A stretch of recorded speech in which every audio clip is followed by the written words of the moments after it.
გზა, რომელიც სკოლასთან აღარ მიგიყვანთ, რატიხვის ტანიმოზარდთა უფლებების შესახებ სპეციალური საჭიროების მქონე ბავშვებისთვის ბორჯომის ქუჩაზე მოსახლეობის ნაწილმა გზა ჩაკეტა საუბარი არ რკინის კარზე, რომელიც ადგილობრივებმა შეადუღეს.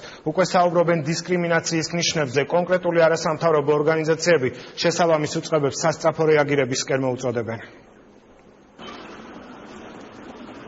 სპეციალური საჭიროებების მქონე ბავშვები ბორჯომის ქუჩაზე მდებარე სკოლაში მოსახვედრად ყოველდღიურად რამდენიმე ასეულ მეტრს ფეხით გადიან.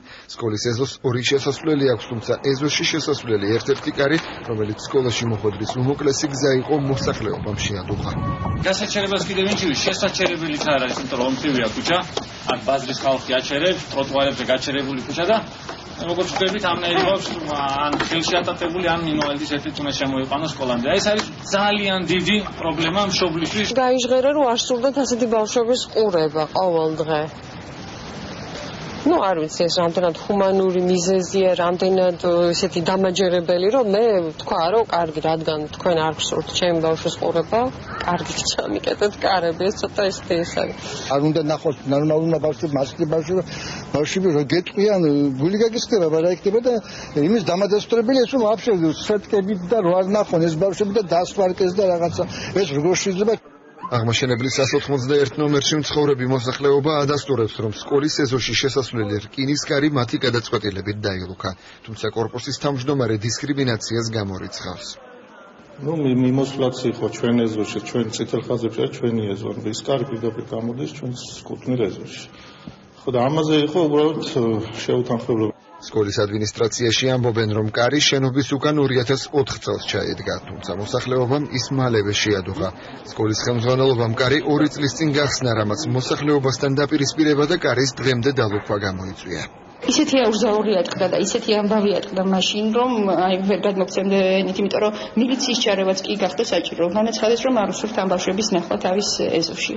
სკოლაში ძირითადი გზა ბორჯომის ქუჩიდან შედის. ამ შემთხვევაში სკოლაში მოსახვედრად ჯერ ტუბდისპანსერის ეზოს გავლაა საჭირო. მშობლებს იქ მანქანით შესვლის უფლებას დისპანსერის ადმინისტრაცია არ აძლევს. რო არ ჩავკეტოთ კარი, აღენებენ აქანე. ქუჩაში არა ადგილი დასაღენებელი შემოდიან. მე რჩება 3 საათი, 4 საათი.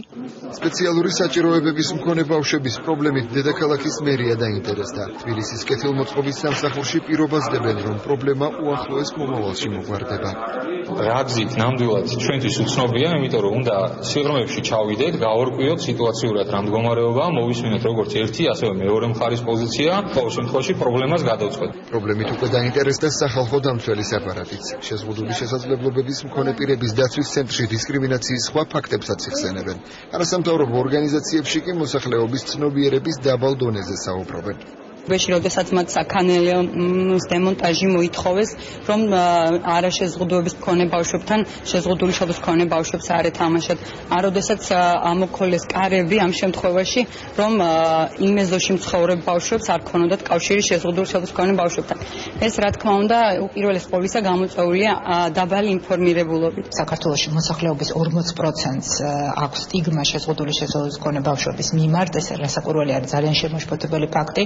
საქართველოს ხელი მოაწერა კონვენცია შეზღუდული შეობის მქონე პირთა უფლებების შესახებ და ახლა აუცილებელია, რომ კონკრეტული ცვლილებები მოხდეს ამ კონვენციის რატიფიცირებას და ბორჯომის ქუჩაზე მდებარე სპეციალიზირებულ სკოლაში შეზღუდული შესაძლებლობების მქონე 100-მდე ბავშვი სწავლობს. დაწესებულების ადმინისტრაციაში იმედს გამოთქვამენ, რომ პრობლემა უახლოეს მომავალში მოგვარდება, რადგან სკოლის ეზოსთვის 2 კარი უსაფრთხოების თვალსაზრისითაც აუცილებელია.